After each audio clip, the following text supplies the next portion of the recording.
What's up, everybody? Welcome to the Carlos Baerga Show on the Big Play Network, presented by FanDuel with me, Gab Gowdy, Cleveland Indians legend Carlos Baerga, and always positive Jay. Now, guys, we're coming off two tough losses to the Boston Red Sox. One where we had a home run from Brian Rocchio, David Fry, John Kenzie Noel. Who else hit a home run in that game? Austin Hedges. Austin Hedges, which was crazy. But the Cleveland Guardians did unfortunately lose that game. I can't believe we lost a game where Austin Hedges hits a home run. All those guys hit a home run, and somehow we find a way to lose. That's the way this game is. You know, you cannot be just hitting. You have to put everything together, fielding and pitching and stuff like that. But thank you guys to be with us tonight. It's gonna be a great show today. We're gonna be talking about what happened in the last 2 days, what's going on, and I got somebody that you guys are gonna like. He did something that nobody had done in the Cleveland Guardians and Indians organization. Len Barker is going to be with us later on. And we got Positive Jay ready to go today. Jay, did you eat a hot dog today? Oh, yeah. I'm going to eat me a hot dog right after I leave here. I'm just glad to be back. I missed you guys last week. My eyes a little, hell of a lot better than it was. It was not presentable for camera. It looked like I got punched in the face by Mike Tyson. Whoa. But I'm good. I'm good to go. Good. Perfect. But now the game last night, I thought that, when we start the game, I said, oh my God, I think that we're going to do something special. John Kenzie Noel, he dropped the ball in the first game, the game in there, 2 runs with a homer of Trevor Story. But then yesterday, he started the game with a homer right in the pesky pool over there. And I said, it's going to be a different game. But Cinconi, he haven't win again in the last 7 stars, and he lost 2 of them. He haven't been the same guy that started the season with us, Gabby. Yeah, no, he can't. He also can't miss bats, and that's something that he's not getting the strikeouts. We actually got guards balled ourselves by the Red Sox. Oh, no. They did. I mean, they singled us to death in that inning when they scored. How many did they score? 6. Yeah. It was not the best. But Slade Ciccone, I don't know. Could he be better? Of course. But we also need to close out the game, too. Yeah, I mean, it's probably also the most he's probably ever pitched in his career, inning-wise. Yeah. And maybe probably could have pulled him a little bit earlier, been nice. But so, like you said, it's part of the game sometimes. People just get your numbers. Boston, they've been pretty red hot lately, unfortunate. And I'm kind of upset with the team right now. They had an opportunity last time I was on here that they literally had control of their own destiny, and they let it go. And now they're fighting and scratching and hoping for other people. And you can't lose games anymore, man. You got to win every series from here on out. You have to get red hot. I came today wearing business attire because they need to mean business from here on out. No more messing around, dude. No, you're asking for a lot. They're 4 games out of the wild card with 25 games to go. Do you think they can get the job done? They can do it. Anybody can do it right now, because right now Seattle is not playing good right now. Texas is the only team is playing really good right now. Texas listen to this. KC is doing pretty good too. Without Seager, without Simeon, and without Altavino. So they have the 4 all-star players. They are not playing with them, and they're playing great baseball. So that's when somebody has to step up, and that's what we need to do here. I think Juan is being good. Jose Ramirez and Mansaldo. The other guys, and Rocchio. We have to say Rocchio is being unbelievable after the second half. He got the most RBIs in the second half for our team. So we need to step up. Gabriel Arias had to step up. Martinez had to step up. And the other guys had to do it. Yeah, you said it. Like, this is not any slander to Rocchio at all. He's been an incredible, amazing baseball player this second half of the season. But there's no way that Brian Rocchio should be leading the team in RBIs at this point. No. In the second half. He can't be the one to do it. Someone else needs to step up with him to do so. People need to get on base for Jose, and he needs to be more Jose-like and deliver. Like I said, do these guys, do they want to play 1-2-3 Cancun, or do they want to play postseason ball right now? It's up to them. They're going to have to look themselves in the mirror and say, hey, are we going to step up, or are we going to fade away? And we could sit there and tell them what to do, but it's all on them right now. Yeah, they have to do it. And something good about yesterday, we killed one of the best pitchers of the game right now, Crochet. Crochet, is second in the league in win. This guy's second in the league in strikeout. He's unbelievable. Numbers. To win the Cy Young yesterday. 4 homers, 7 runs against him, 9 hits. So if we hit Crochet, we need to know that we can hit anybody. So that's what we have to put in our mind. And we have to come back today and try to win today. The game today is so important. We need to win it. Yeah, we got Joey Cantillo on the mound. I'm excited to see what he can do. Yeah, let's see what happens. But nothing, I had the opportunity to have the manager, Steven Box, with us after the game. Let's listen to what he said. What do you think of Slade tonight? So I thought this was some of Slade's best stuff that we've seen in quite some time. Just left some mistakes over the middle, and they didn't miss them. I mean, they hit us all around the park tonight. But I thought Slade's stuff was outstanding. I thought he made pitches when he had to. Just unfortunately left some pitches out over the plate tonight and got hurt. What do you think of your offense and the way it was able to battle back against Crochet? Yeah, really proud of our guys. I mean, score 6 runs in an inning off of him, 7 overall. It's one of the top pitchers in the league. So I really liked our at-bats off of Crochet tonight, and we did a lot of good things. We just gave it right back, and that killed us. Was there any thoughts about not sending Ciccone out for the 6th? No, I mean, his pitch count was 80 pitches. He's been throwing well. With where we are in our bullpen right now, we needed him to go back out and get us a couple more outs. And like I said, I thought the way he was making pitches, he just made a mistake there to Rafael. What's kind of your message to some of these guys who are, really passing the innings totals and really like having the wear and tear of a full season here? Just keep going, keep working. I think that's one of the things that, for a lot of our guys, this is their first full season in the big leagues. It's their first full season in their role, and this is why you have to stay in the weight room. This is why you have to consistently work hard like our guys do, and we need to continue to learn how to do that so that you can sustain it for 6 months. So just the beginning. What factors into going to whether you keep Gaddis in for that last hitter or go to Cade? A lot of it is feel, but also just with the workload. I mean, Gaddy had come in, he had gotten his 3 outs, and we felt like it was time for Cade to come in and end the inning and go back out, and it just didn't work out tonight. It just looked like they jumped Smith a little bit. A lot of first pitches. Is that what you saw too? I thought the first 2 hitters pretty weak contact, and then once I got a runner on second, they hit him hard twice. So it happens, and not very often to Cade or Gaddy, but they both have been our rocks all year long, and but these nights like this happen. How close was that play at first? We didn't challenge, so I'm sure that if it had been any kind of close, we would have challenged. It's tough, isn't it, when they had a lot of weak contact early, especially against Slade, but they found the holes. It's not just a game. And it's a story of being a really good hitter. When you're a really good hitter, you find holes. When you're a really good hitter, you can hit ground balls the other way. You can take what the pitcher gives you, and that team over there is full of guys that can take what the pitcher gives them, and you got to tip your cap to them. With Ramirez. So, like Stephen Vogt said, the pitching staff could be a little tired, could be a little better conditioned. When you have 5 innings, rough innings, because they're hitting hard. Even the outs. I know he got a couple of strikeouts, but even the out was kind of hard a little bit. Just let him pitch 5 innings, and then we go with somebody else. And I know that we've been using a lot of the bullpen and stuff like that. But I think he was hit. Anna, if we are playing to run from the playoff, we need to get very careful on that. And I think we let him go too far. After the 5th, we should have bring somebody else. That's what I think. Carlos. I think we didn't go too far, but let's see what's going to happen today. Today is going to be Cantillo, so we're going to be talking about him later on. He's been pitching good the last 2 outings, so we're going to be talking about him. Let's see what's going to happen. But we need to win tonight. Yeah, the Cleveland Guardians do need to get a win tonight, but we're going to take a quick break. When we come back, we're going to have a really fun interview for you guys. The Big Play Sports Network is brought to you by Fairway Ford, the largest inventory of new Ford trucks, the lowest pricing, and same hometown level of service. Visit fairwayfordohio.com today. Today's featured interview is brought to you by Smart Choice Windows. Smart Choice Windows is the place to go when you need to upgrade your home. They have great deals and great financing with 0% for 24 months and no down payment option with monthly payments as low as $199. So if you're ready for a quieter, more energy-efficient window, head over to smartchoicewindows.com to schedule your free no-pressure estimate today.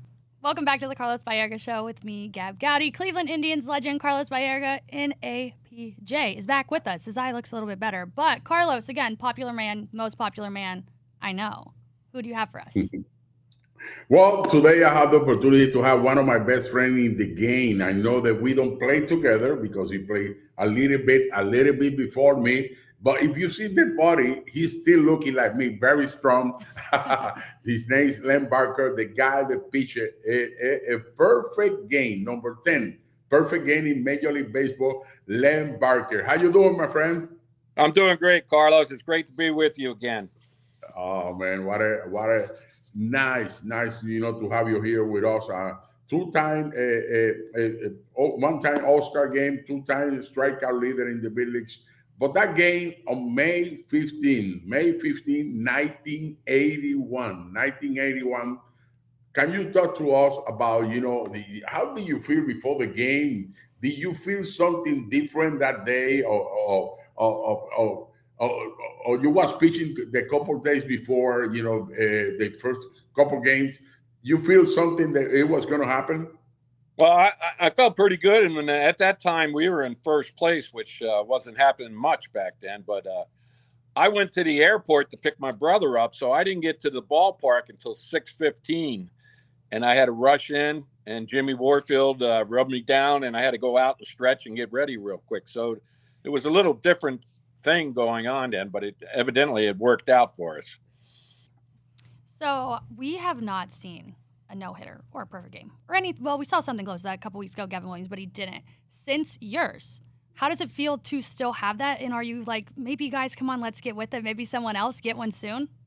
Well, I've been hoping for somebody to get one. I mean, a lot of guys have come close to doing it, and I was down at the ballpark doing a clinic for a corporation, and they put it on the big screen there, and we watched the first out when he struck out Lindor, and then when he threw that middle fastball over the cock shot there that he hit out, and that was the end of it. So hopefully they don't blame me for that. I didn't have any. Jeremy had something to do with that feeder, so put it on. But I've been hoping for somebody to do it for a long time, because I'm a true Indian, and now I guess a Guardian, but I'll always be an Indian. Yes. Till now, I think Carl Manzardo had the best mustache of the show, but I'm now officially giving it to you. That thing is awesome. Our show is very pro mustache. We want Carlos to bring his back. With that said, when you threw yours, the actual attendance was like, I'm sorry, go ahead. Carlos has got to bring his stash back for us, too. See, that's what we've been trying to get him to do. When you pitched your no-hitter or your perfect game, I think the actual attendance was 7,000. People claiming it's like 2 million plus, and as you said, growing. Was it easier for you, maybe, do you think, with the less crowd, maybe not so much pressure? It was just kind of like an easy, quiet, cold. It was like, I think 46 degrees that night or something cold. Or did you wish you had the crowd there to help you pump you up at all? No, being in the major leagues for a long time, you block the crowd out. It's nice playing at home in front of a big crowd, but, unfortunately in Cleveland, the only time we got a big crowd is when opening day and when the Yankees came in. So we were used to having smaller crowds, and then you just, as a pitcher and a player, you just block it out. And you kind of, that night I had kind of tunnel vision. Me and Ron Hassey, who was the only catcher to catch 2 perfect games. He was he was a great catcher. He was a converted third baseman out of University of Arizona, and they made him a catcher, and he did a great job. Man, Lenny, you win 56 games with Cleveland. When you play here for 5 years. Can you talk to us about how hard it was to play? I love that ballpark, but I know it was kind of hard to play Municipal Stadium because it was cold, to pitch. Can you talk to us about, how hard it is to pitch in a cold weather? It's hard, but you get used to it playing in Cleveland for a long time. I mean, I pitched in Boston one time with the bases loaded, and I threw a wild pitch to hit the press box. So the ball slipped out of my hand. That was on. Remember when they used to have the bloopers? Yes. That was on the bloopers of Major League Baseball. Way upstairs. All way upstairs.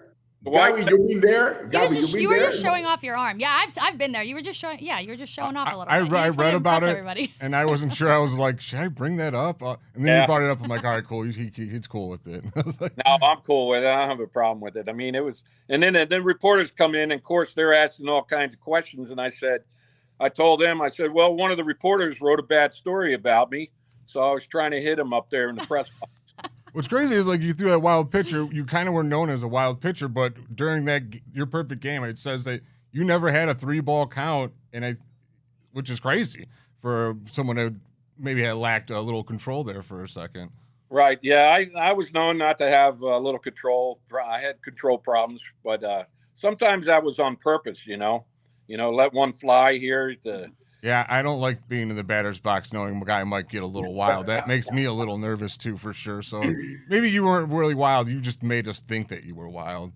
Right, exactly. I used that to it was my mound, and it was my plate, and that's the way I pitched. And that's how I learned from those 3 Hall of Famers that I came up with Texas, Bert Bylevin, Fergie Jenkins, and Gaylord Perry. I mean, they taught me a lot about the game of baseball and how to respect it and know everything about the past of baseball too. I lived that, and that's the way they taught us. And they told us that when rookies come up, the veterans are got to help take care of them, show them the way. And then when you become a veteran, you got to do the same thing, pass the torch. Well, I mean, the movie Major League is pretty much based on your guys' era. So maybe Wild Thing is based on you.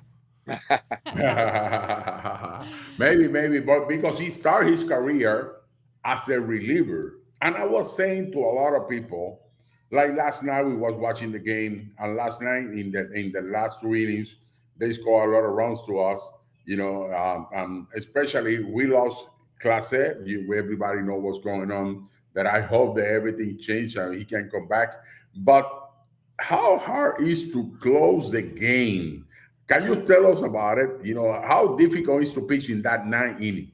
Well, there's obviously you got to have a mindset to be a closer, because you can't have anything bother you at all. You might give up a hit here or there, but you also know that you're in there to save the game for the guy that was there before you and save it win for your team. So it's a tough position, and there's not a lot of guys that I've come across that can do it. And the ones that can do it, like Crochet, I mean, he's been phenomenal for years, and it's sad that we had to lose him. I mean, I don't know what Major League Baseball is doing to keep him out of there, but I mean, it's a shame. They should have let him at least stay reinstated until they found their investigation.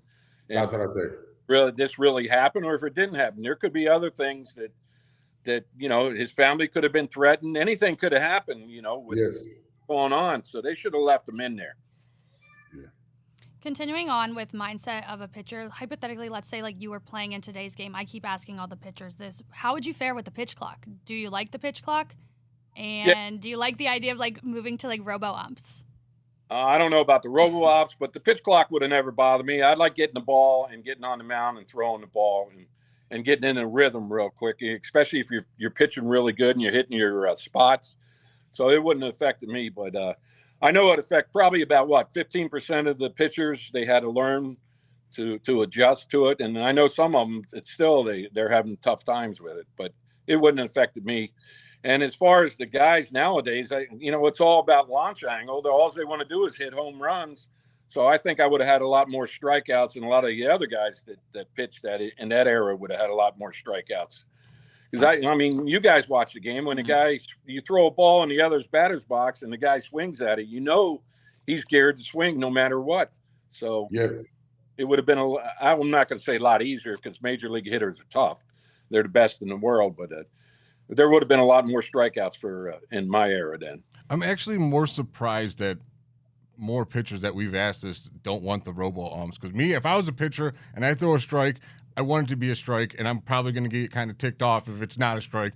And all I think about is the 95 World Series when they grew the strike zone against Carlos and his lineup. That would drive me insane, I think.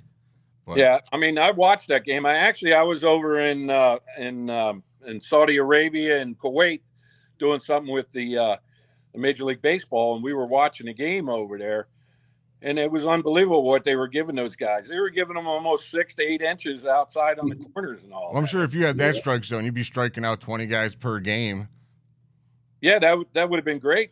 I mean, you know, that's why the umpires, I don't know, they know guys can throw strikes like Glavin and Smoltz and Maddox, but you know, they gave them a lot. See, that's where I get annoyed is like these guys, just because their names are that, they get more calls than a guy who's not a known commodity. But like, no, if you throw a strike, you throw a strike. If you throw a ball, you throw a ball. And I'm in the minority. Most people don't want the robo-umps, but I am so about the robo-umps. I just want everything to be accurate and as fair as possible. Right. And I believe in the replay, especially in the playoffs and the World Series and all that. You got to get that right. You got to get everything right in those crucial games. Yes. That's a big stage.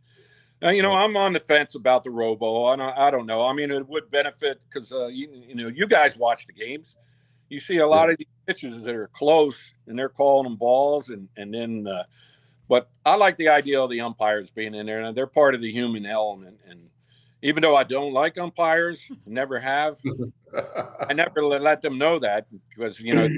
They might be the most hated people in the world, those poor umpires. No one likes the umpires. No one does. No, it's 50-50. They either love them or they hate them. You know, it's for whatever it's going good for their team. I know, man. It's hard. Man, I remember that my father, let me let you guys know, my father take me to the ballpark when I was a young kid, a little kid, and I saw Len Barker pitching with the Cangrejeros de Santurce. Yep. When I saw Len Barker, I said, wow, he's a giant. 6'5", 6'6", big, tall guy. His back was like this. I said, wow, Daddy, that's a big boy right there. He was throwing gas over there. How important it was for you to pitch in winter ball? Tell me about the players that you face and you know the opportunity to learn a little bit more about the game. Oh, it was a great opportunity. I played before I went to Puerto Rico. I played in Venezuela and Caracas for 2 years.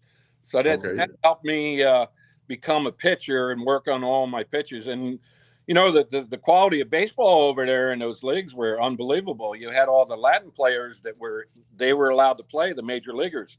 I was playing with Tony Perez. Frank Robinson was our manager at the time.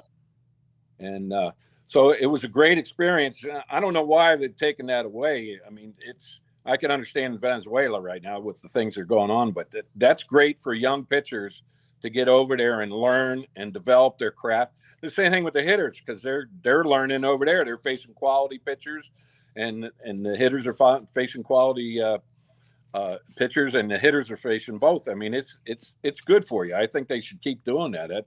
I don't understand why they've done away with a lot of that, but it helped develop me for sure, especially in Santurce. That's when, after that season over there, I came back and I won 19 games for the Indians. I became more of a pitcher. Yes. Instead of a thrower. So. But I still had that wild pitches. And, you know, back then, you know, you guys know, you were able to throw inside a lot more than you are nowadays. I mean, I was gonna ask you that. You can imagine yourself pitching right now. When this guy hit a homer, they throw the bat up. They start watching the ball. Like last night, Derbers hit a homer. He watched the ball a little bit, and the pitcher started yelling at him. They almost got in a fight. Tell me about, do you take that? I've been saying to everybody, if you do that to Nolan Ryan, Bob Gibson, Randy Johnson, Roger Clement, what was going to happen? What about you? The next time that guy came up, he was going to get one up around his coconut. I know it. That's the way it was. When they hit one of our guys back then, we hit one of their guys. That's just the way it was.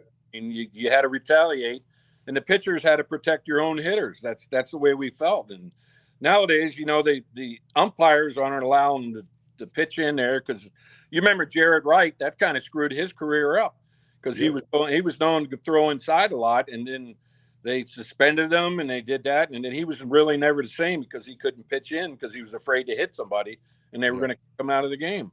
It's totally different. Yeah, I never want to see any of the players get injured, but I feel like that's something baseball is missing now. Like, we don't get the excitement like that. There's not really much beef. All the guys are super, super friendly. But during Carlos's time when he was playing, those Indians teams, they were fighters. They were getting a lot of fights. Were you guys like that too? Yeah, we had a lot of fights. We had John Denny on the staff, who was we got in a lot of fights with Reggie Jackson. John and Reggie they never liked each other. John Denny, one time, Reggie hit a home run, and John Denny followed him all the way around. He went to first base, second base, third base, and then we got in a fight when he hit home plate. and then Reggie was with California, and the same thing happened there again. I mean, but we had a lot of fights with Kansas City when I was playing with Texas and all. It was, you had to protect your players, and if that was what was going to happen, that's happened. I mean, let me tell you guys a story. My first at bat against Nolan Ryan, I hit a homer. First pitch, fastball, I hit a homer. And he followed me. I touched first base. He followed me, watching me touch second base. He followed me, touch third base. And I don't even want to look over there. I went to a place, and everybody said to me, Carlos, did you see what he did?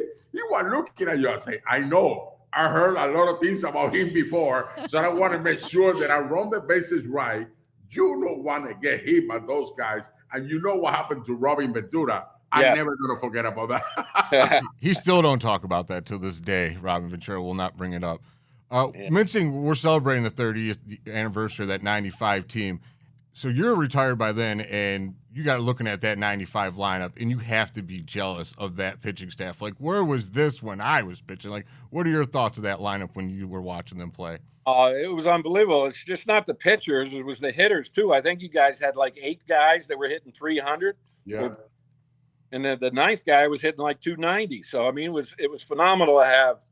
When I was pitching, we averaged about 3 runs a game, kind of like the Indians are doing now. So it's tough as a pitcher. You make one mistake and it's over. I was facing Jack Morris in Detroit. I had a 1-0 lead going in the bottom of the 8th. 2 outs. I walk a guy, and Jerry Turner came up.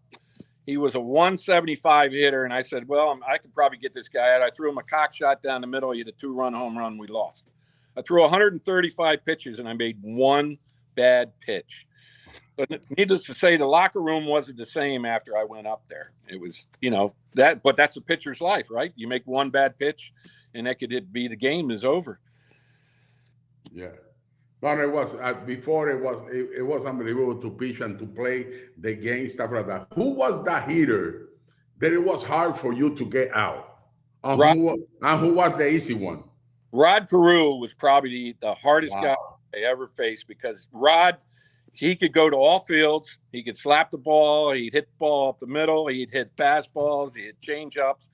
I told him one time, he went 4 for 4 off me in Cleveland, and I'm running the outfield in California, and he came over to me, and I'm talking to him. I said, Rod, I'm just going to hit you because you're getting so many hits. So he only went 2 for 4 off me that game. So, he was the best hitter, and he got blackballed, out of the game. I think he's a lifetime 336 hitter. Yes. I mean, he's phenomenal, and he was a great guy, great ball player. Awesome player. Gary. Okay, well, that's all I have for you guys. That's all I have. Do you guys have anything else before we wrap this up? I'm good. I just want to say to you, if you are a fan and you're watching the Cleveland Guardians right now, what you say to them to watch them, to think, what you like about this team that we have right now? Well, I like the pitching. The pitching has been keeping them in the ball games. But I think they should go back to doing what they did last year. Remember last year they played small ball a lot more? Yes. I think that if they went back to that, they'd score more runs than – what are they averaging, about 3.8 runs a game or something like that? Something like that. I think that if they went back to the way they played the game last year, small ball, getting guys over, moving them, hitting, get a guy on first and second and hitting the ball behind them, letting them run second and third, and then a sac fly, scoring easy runs. That's the way I think they should be going back to as last year. And I think what I heard you guys talking earlier, they are wearing the pitching staff out, and that's what happened in the playoffs last year. Yeah. I mean, the closer, that's the closer now, Cade, he went from the first game I saw him pitch, was throwing 98, 97. The last game, the third day that he pitched in a row, he was down to 90, 91, and that's when he got shelled that day. So, and you guys remember, we only when I was playing, we broke with 9 pitchers. We only had 9 pitchers coming out of spring training. Yes. Now they got what, 14? 14 pitchers. Now that's what I said to everybody. You know, this can change a lot. So that's why you have to make sure you get ready, because it's not how you start, it's how you finish. There are 162 games. So you need to prepare yourself in the off season, and that's very important. Right. Lenny, I think you mentioned before, these guys don't run. They're on the bike and in the treadmill.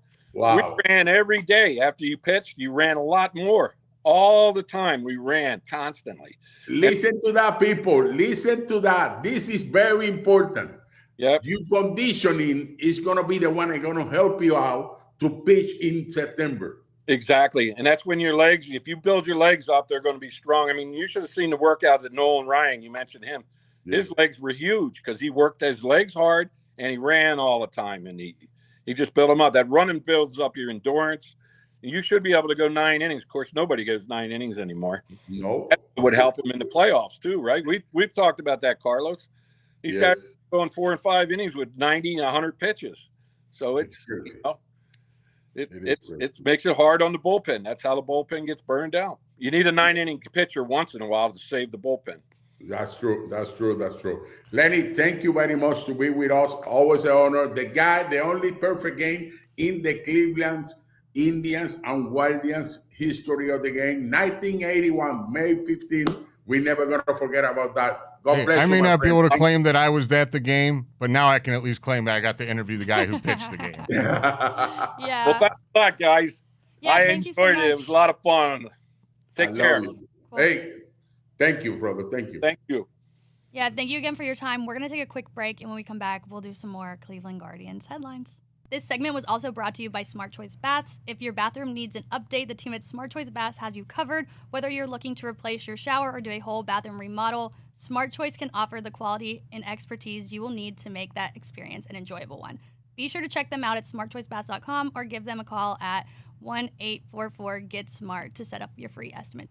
Welcome back to the Carlos Baerga Show with me, Gab Gowdy, Cleveland Indians legend Carlos Baerga, and always positive Jay. Now, guys, the Cleveland Guardians have had a few call-ups over the last couple of weeks. We've seen Parker Messick, George Valera, John Kenzie is back on the roster. We had Kafis before that. What are your thoughts on their performances so far? I've been liking Parker Messick. I know that he faced the Boston Red Sox. And I have to say to a lot of people, Boston Red Sox is the team. They second in the league in hitting in the American League, is 4 in Major League Baseball. They are 4 in Major League in pitching, second in the American League. There's 4 in Major League in runs, second in the American League, and they're first in doubles, first in the American League. So you are facing a good team. So I know that he might gonna have a rough time. He's gonna have that happened to everybody, stuff like that. But I like his makeup. I like the way he pitched against Arizona when he pitched the first game. This third game, 3 2/3, 9 hits, even 3 runs. There's not that many runs. I don't think so. Maybe his pitching count went up a little bit. Let me see right here. He got 82 pitches. Well, 82 pitches in 3 innings. That's a lot. That's a lot. So that's the only thing right there. But I believe that he have the talent. I like it. I know we need a lefty. We got Logan, but I think he's going to be better than Logan. He got better stuff. I don't know what you think about Jay. No, I like Parker Messick too. I think he's going to be very calm on the mound, and they were talking about with his parents how he's always been calm and confident. I just thought it was super cool. His first game, he pitched lights out, and his parents being there. His mom couldn't even watch, barely. I thought that was the best thing of that whole week, like watching his parents watch him for the first time. Carlos, when you got called up, who's the first person you called? I called my father. I called my father right away because he was the one to teach me, how to play the game, how to love the game, how to respect the game. He teach me that, every time you put your uniform, you better come back home dirty. And it was special for him to know that I was going to get called up to the big leagues. That was a dream come true for everybody in my family. So it was very special. But I had the opportunity to interview Parker Messick, and he talked to us about his parents. Hi, everybody from Me Gusta Los Deportes. I have here one of the prospects from the Cleveland Guardians, Messick. How you doing, my friend? Great. Great. How has it been for you? You know, the last few days I see so many young pitchers coming up to the buildings. Yeah. You have been pitching unbelievable the first two outings. Tell me about the first one. How nervous you was. Tell me about it. Yeah, I try not to be, too nervous. Just trying to enjoy the moment because there's a lot of different things. I mean, it's way different than pitching in the minor league. So, trying not to be too nervous. I try to enjoy every moment of it. I mean, from family being there to the stadium to playing a good team. It was just a lot of fun. I'm super grateful for how it went. When you call your family to be there, that you was gonna go to the buildings, tell me how they react. They freaked out. Both my mom, I think my mom started crying. My dad was, immediately looking at flights, all that kind of stuff. So they were just super happy for me, and they had their moment where they got to congratulate me and tell me how proud they were of me. It was a really cool phone call. Who was that pitcher that you follow that you say, I would like to be that guy, like that guy or something like that? Yeah, there was a bunch of guys growing up, but prime, Clayton Kershaw when I was a kid, that was a good one to look at. I always tried to watch him pitch. Tampa, Florida. Yep. Okay. Yep. So who else? David Price was a good one from the Rays when I was younger. He was someone I liked to follow. Matt Moore when he was with the Rays when I was a younger Rays fan. So those are some of the guys that I like to watch pitch. You do something that not too many pitchers do. You get the ball and you want to pitch right away. Yep. It takes a lot of work, a lot of exercise. How you work out in the off season? I train at a place called the Florida Baseball Ranch, and they do a good job of making you be a better athlete and training you to basically be able to do all that stuff. I do a bunch of different stuff, whether it's yoga, lifting, a lot of mechanic drills with water bags and stuff like that, and it all kind of preps you to take the ball like that. And I just try and work quick and keep my defense off the field. Good. Being here in Cleveland, fans everywhere you go, now they know you, how special it is. It's awesome. I mean, playing for this fan base is one of the coolest things you could ask for as a young player, and it's so much fun. I got a nice warm welcome for the first home start, and it's been great to see how many people have reached out and congratulated me. It's been awesome, and I'm excited to keep throwing here. God bless you. All the best for you, my friend. Thank you. I appreciate it. So, Carlos, you asked him about quick pitching. You as a hitter, how did that affect you when the pitchers were throwing like that? Well, you know what? It affects a lot because he don't give you the opportunity to get loose, to think about the pitches that he throw you, what he can pitch, or maybe get some air or something like that. When you get the ball and pitch right away, you don't have no time, especially now the umpires with the time. If the pitcher gets to the mound, you have to get to the mound, or you have to call a timeout. So those are the difference about to be prepared to face somebody like that. But I really like him. You know what I like about him? He's a competitor, very serious. He like to work, and I like that he don't look afraid. Do you see the way he answered to me? Oh, Do yeah. you see the way he look in the mound? I like it. I think we are having the opportunity, to know who are the ones that we're gonna count next year. Who are the ones that can help us out next year? And I think he's gonna be one of them. So I'm very happy with what I see from this guy. Yeah, I think Tanner, hopefully he'll have another better year next year. And with Gavin, he's looking like an ace now. And this guy, this kid, he looks amazing. And I thought it was funny because he's lucky, I think, that they have the pitch count. Because when if a pitcher wanted to pitch fast and I picked up on that, I constantly put one foot out of the box, take my time, put my hand up, like, hold on, let me dig my foot in here. And I want to get him off his game. And if you're one of those pitchers and you like to pitch fast, that pitch count's going to help him out a lot, I bet. Well, you saw the Diamondbacks. They were all calling timeouts before their bats even started because they knew that's what he was doing. Those dirty Diamondbacks. Well, it's going to happen. They're going to be playing at that. But we have the opportunity to have George Valera come up to the big leagues. 2 days ago, he got his first opportunity to play. He was as a DH. He got one at bat, one run, one walk in there. I know Barrera since his time with us, playing in the minor leagues. And the thing about Barrera, he need to stay healthy. He need to stay healthy. He haven't played a full season yet. The only full season he have was in 2022, where he got 24 homers, 82 RBIs. but he haven't been in the field. That's the thing about, and I know they bring him to the big leagues to see what he can do. Yep. I say, let me. When I say these people are gonna go, are you crazy, Carlos? When I saw this for the first time, this guy when he was 16 in Dominican Republic in an academy, you know what I say? He got the pop from the left side of Manny Ramirez. Because I remember Manny when he signed with us when he was 16.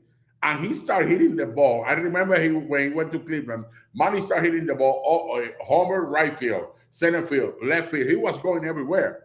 This guy was like that. But this guy started getting hurt. So we need to see him in the field a little bit more to see what he can do, and he can help us. You know, we need power. Yeah. We need power in our team. We haven't had that. We had two guys, Mansardo and Jose Ramirez. That's it. We need at least one or two more guys that help us out. I mean, we need better batting average too, not just power. I think we have, like I said, two guys batting over 240 in Jose and Quan, and those guys can't do it all every day. So hopefully this kid comes up, and he said the best ability is availability, and hopefully he's available and starts producing. So yeah, and I mean, I would also like not even just home runs for someone to take a walk that'd be sometime nice as well. Too. Look at some pitches. But we're play a gonna little take guards ball. We're gonna take a quick break. Sorry to cut us off with the prospect talk, but we're gonna take a quick break. When we come back, we're gonna talk about the upcoming series for the Cleveland Guardians. The Big Play Sports Network is brought to you by Pure AV, luxury home automation. Experience your dream smart home by visiting pureavcorp.com. Welcome back to the Carlos Baerga Show with me, Gab Gowdy, Cleveland Indians legend Carlos Baerga, and always positive Jay. Now, before we went to a break, we were doing some prospect talks, some players getting called back up to the big leagues, specifically one we didn't talk about, John Kenzie Noel, who hit a home run off of a potential Cy Young candidate, Garrett Crochet, which is incredible. I am happy. I'm happy that he's back. You know why? Because this guy, last year, in a little time, he put some numbers that I say, wow. I 179 at bat last year, 13 homers he got for us. He's a strong guy, and what I like about him, he plays good defense. So when you bring somebody like that, give him the opportunity to get the at-bats, at least 100 at-bats or 200 at-bats in a row, not sitting down, let him play in there. Yesterday, he faced one of the best pitchers of the game. He got 3 for 4 yesterday. So I believe if I'm the GM or something like that, I'll let him have the opportunity to get some at-bats. I don't know what you guys think. Here's the problem. Now you got two other guys that came up, but both play outfield. So who's sitting to give him the at-bats? I mean, I personally I'd probably sit Nolan Jones at this point. I love the guy, but he's been playing even better. Like, I feel bad. I agree with you. I think John Kenzie, he needs just a steady, constantly be in the lineup to see his potential. But they have so many young guys that like CJ Kfish and George Valero that are coming up, and they got to see them play too. And I think it's not going to be beneficial for him at all. You also have Lane Thomas rehabbing too, so he's going to be coming back as well. So that's also going to take at bats. But I feel like at this point of the season, I know they still have the potential for a playoff push, but I think you need to play the guys that you're going to be seeing for the next years, instead of doing what you are. I am with you. I know that everybody wants CJ Kfish. I think, and I say, you got to remember that I said that he wasn't ready. I don't think he was ready.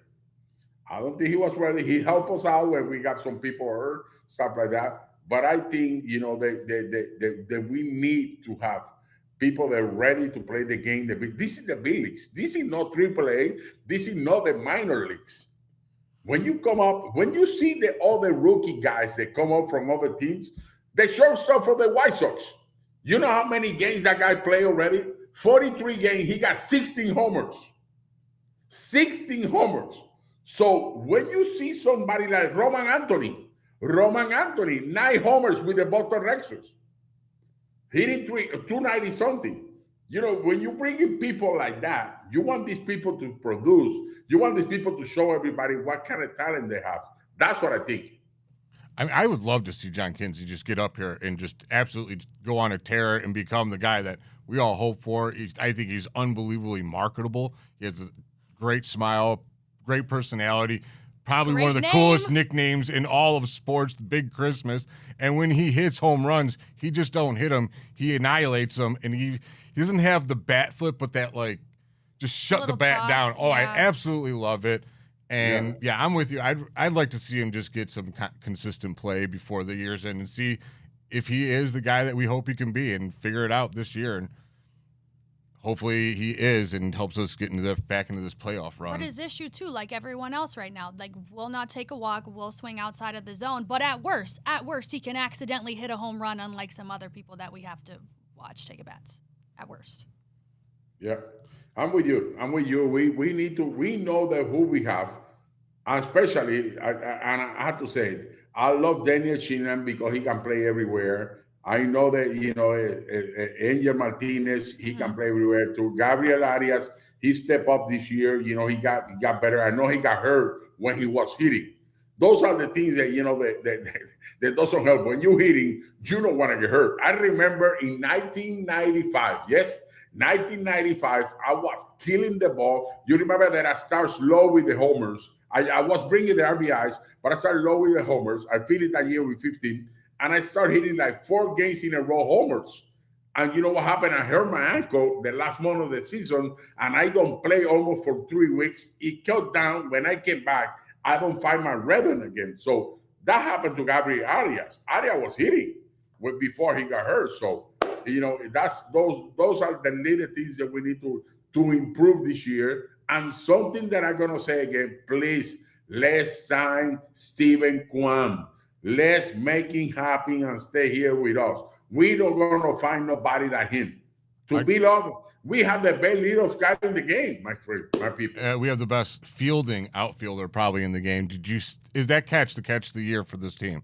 The one he had outfield where he was running. Wow. Against Naylor? Yeah. Mm-hmm. Saturday when he Josh Naylor. Yeah. My cats hated it because when he caught that, I stood up, went nuts. They just bolted out of my basement, tails fluffed up, scared out of their minds. But I was like, sorry, that was the most amazing catch I've seen all year. No, that catch was incredible. But we do have an upcoming series against the Tampa Bay Rays, who have won 5 straight games. Why do we always got to catch guys? We always catch teams around their best. They play good baseball, and they have somebody, a Junior Caminero, that used to be with us, with 40 homers, 100 RBIs. Yesterday, he hit another homer. He got the number 40, 100 RBIs, and I know they have Yandy Diaz. They have a young team, too. They're playing really good baseball, too. So let's see what's going to happen. And they are 3 games back, too, in the wild card. Yep. That's all right. They're on fire. We got a big old glass of water called Gavin Williams to put them out. Ready their way. Now, Tanner Bybee needs to step up against them because his start against the Rays was a bit scary. Yes. I mean, yes, we need it. A lot of his starts have been a bit scary this year.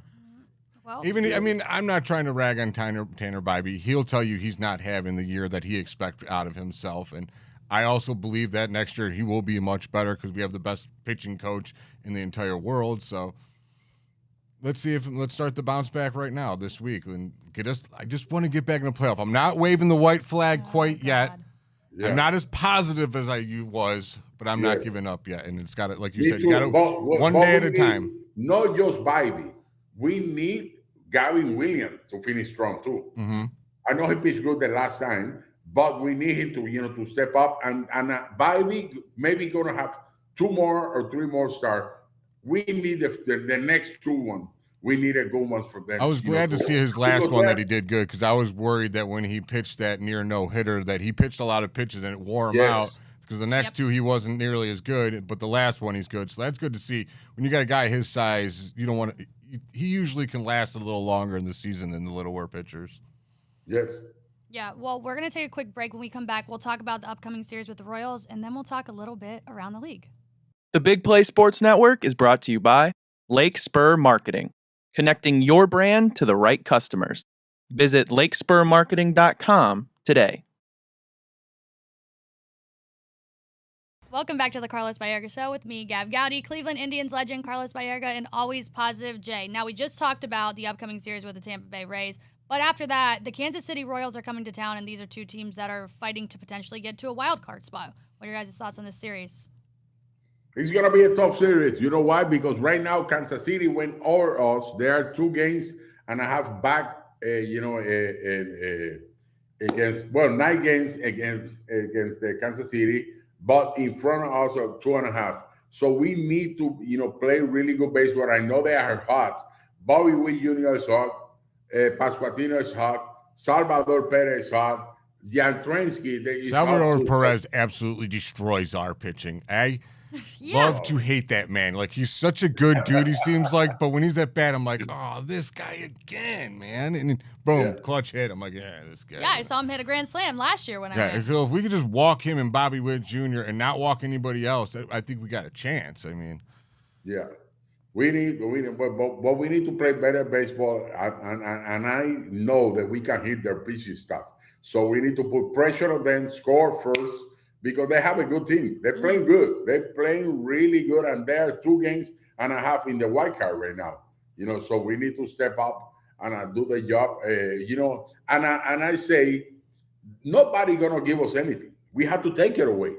We have to play small ball. We need to play defense. I know that we have 7 games in a row without making an error, so that's good.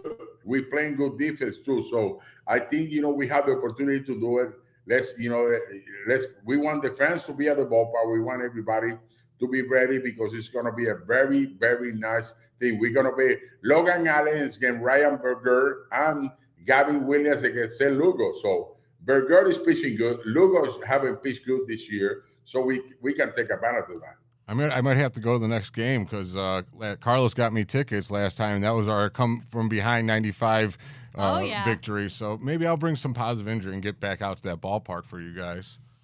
Should we talk about that for a little bit? Yes. How was that 95 party? Because the people were so loud for Carlos, let me tell you. They loved you. And they loved everybody, but it seemed a little louder for you. They must be fans of the show. It was a special weekend for us. First of all, the first Thursday we played golf together. And we went 6:30 in the morning. We went in the bus, everybody together in there, talking about things that happened when we played in 1995. Then we got there. We had the opportunity, to spend time together, eating breakfast. It was very nice. But then we came back the next day at 3:00. We have a meet and grill with the season ticket holders. It was a beautiful, beautiful event. One of the best. In there, myself, Kenny Lofton, Tom Hamilton, Mike Hargrove, Nagy, and myself, we talked to the fans, and everybody else was around in there. So we sang for them, we talked to them, and it was very special. And then at night, when the ceremony came in, oh my God, it was beautiful, beautiful time for us. I know we missed a couple of the guys that there was hurt, a couple of guys, the family, like Dennis Martinez. When Kirby was in the hospital, we called him and we talked to him and we prayed for him too. So it was a special time for us. You know what we need to do next year? We need to have the Carlos Baerga celebrity softball game and get all these old timers on the field with us. Oh, Gab, you're playing in it. No, I did a couple. Gabby, you play? Last time I seen Gabby on video, she hit a dinger and that thing went over the fence. Bat flipped. Oh yeah, it was a good bat flip too. Let me tell you. Bat flip too. I seen you. You were on the golf course with Tommy. When he golfs, before he hits? Does he do the bat point and then? No, he don't want to hit. That's why we went together. Oh, that was a great time to be with him the whole time. We talked about so many things about it was right. Very, very nice. It was a very nice moment. How crazy was it that it was a come from behind win? Yeah, I just couldn't help it. I'm sitting in the stands. I'm like, wow, I'm having flashbacks of '95. I feel 13 again. We tied the game in the 9, and then in the 10 we came back and read it. It was special, man. It was an awesome time. It brings so many joys to the fans, so many joys to everybody. So that was good. So we need to come back today and win today. We need it. We need a big win today for our team. Yeah, guys, you got anything else you want to say before we send us off? Just win, baby. Just win. Just win. Yeah. Yes. Please beat the Red Sox is all I have to say. Yes, I can't stand them. We need it. Let's do it. Let's have some fun together. And I hope that next week we can be talking about our team is hot. We playing good baseball. Let's go to the ballpark and enjoy it. I see you this weekend, guys. Cool. We'll see you guys.